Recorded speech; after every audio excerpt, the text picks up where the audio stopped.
ගොඩක් ආදරෙන් ඔයාලා හැමෝම අපේ channel එකට පිළිගන්නවා. ඉතින් අද කියලා දෙන්නේ ගොඩක් දෙනෙක් හදන්න දන්න කෑමක් ගැන. අලහොද්දක් තමයි හදාගන්නේ. හැබැයි අපි මේ හදාගන්න අලහොද්ද විශේෂත්වය තමයි ඉන්දියාප්ප වගේ දෙයක් කනකොට හොදි ගොඩක් ඕන වෙනවා. එතකොට හොදි එක හොඳට බොරට කොහොමද හදාගන්නේ කියලා තමයි අද කියලා දෙන්නේ. ඉතින් එහෙම අලුත් දෙයක් ඉගෙන ගත්තා නම් අපේ channel එක subscribe කරලා එකතු වෙන්න. ඒ වගේම රසවත් අදහසත් අපිට පහලින් comment කරගෙන යන්න. එහෙනම් අපි බලමු වීඩියෝ එකට ගිහින් කොහොමද බොරට උකුවට අලහොද්ද හදාගන්නේ කියලා.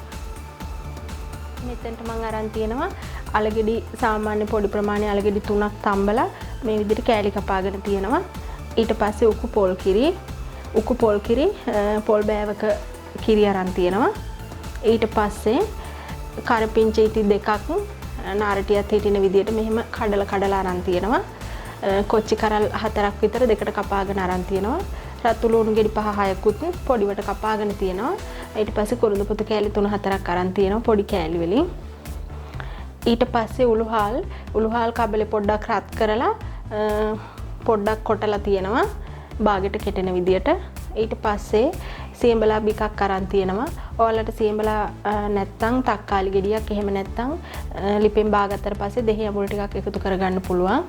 ඊට පස්සේ අමු 3-5 අරන් තියෙනවා. රසායනික ලුණු දාන්න ඕන කහ කුඩු චුට්ටක්. ওই ටික තමයි ඕන වෙන්නේ. අපි මුලින්ම කරන්න ඕන භාජනයක් අරගෙන මම මේ විදිහ ඇතිලියක් අරන් තියෙනවා. ඒකට අපි අල ටික දාගමු.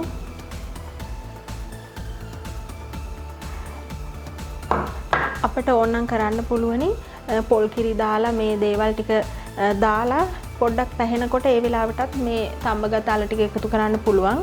මම මුලින්දම්ම මේ විදිහට එකතු කරගන්නවා. ඊට පස්සේ මේ කපාගත්ත ලුණු ඒ ටික එකතු කරනවා.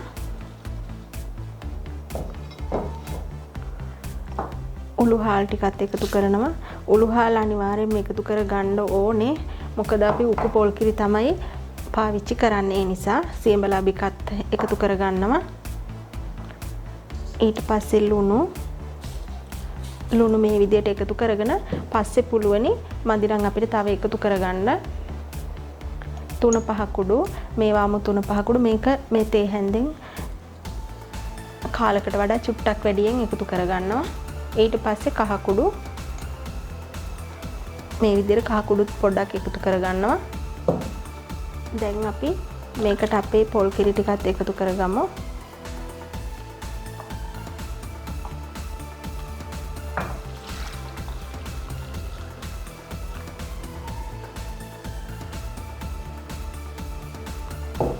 ඔය විදිහට පොල් කිරි ටිකත් එකතු කරගත්තා.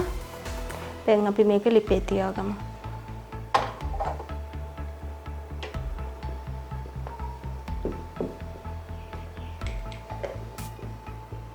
මේ විදිහට අපේ අලහොදියක නටාගෙන ඉන්නේ.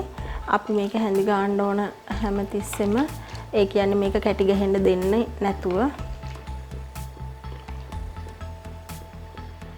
ඔයාලට මේ හොද්ද ගොඩක් උක්කුවට හදා ගන්න ඕන නම් ඒ කියන්නේ මේ ගෙදරට හදා ගන්නවා වගේ පොඩ්ඩක් හදද්දී නම් ඒ ක්‍රමය වමනා වෙන්නේ නැහැ. ඒ වුණාට ගොඩක් හොදි ගතිය හිටින්න හදන වෙලාවට අපිට හොදියක උකු කරගන්න කෝන් පිටි චුට්ටක් එකතු කරන්න පුළුවනි. ගෙදරක වගේ හදන වෙලාවක උකු ගතිය වැඩි කරගන්න නම් අපිට පුළුවනි මේ විදියට අල කෑල්ලක් අරගෙන භාජනයකට දාලා හොඳට හැන්දකින් හරි අතින් හරි පොඩි කරලා ආපහු මේ හොදියකට එකතු කරගන්න. එතකොටත් හොදියක හොඳට උක්කු වෙනවා.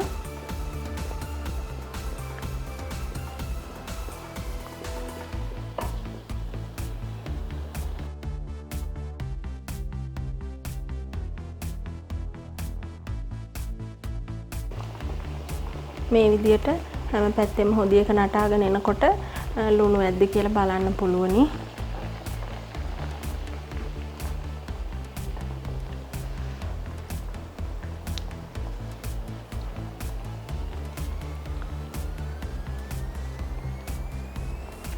අපි මෙතෙන්දි සැරගතිය අරන් තියෙන්නේ අපි දාගත්ත කොච්චි කරල් වලින් මිරිස් කුඩු එකතු කරන්නේ නැහැ.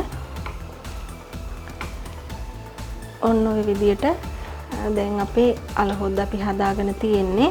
ගොඩක් වෙලා උයා ගන්න ඕන දෙයක් නෙවෙයි අලහොදියක.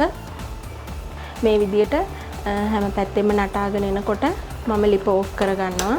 අල හොදි එකක් ගොඩක් වෙලාවක් ලිපේ තියලා උයන්න ඕනේ නැහැ. ලිප ඕෆ් කරගෙනත් විනාඩියක් විතර අපි මේ හොදි එක හැඳි ගන්න ඕන. ඊට පස්සේ ඔයාලා දෙහි ඇඹුල් එකතු කරනවා නම් හොඳට රස්නේ යනකන් ඉඳලා මේ තද රස්නේ යනකන් ඉඳලා දෙහි කෑල්ලක් එකතු කරගන්න පුළුවනි. ඉතින් එහෙනම් මේ වගේම තවත් අලුත් වීඩියෝ එකකින් ආය හමු වෙමු.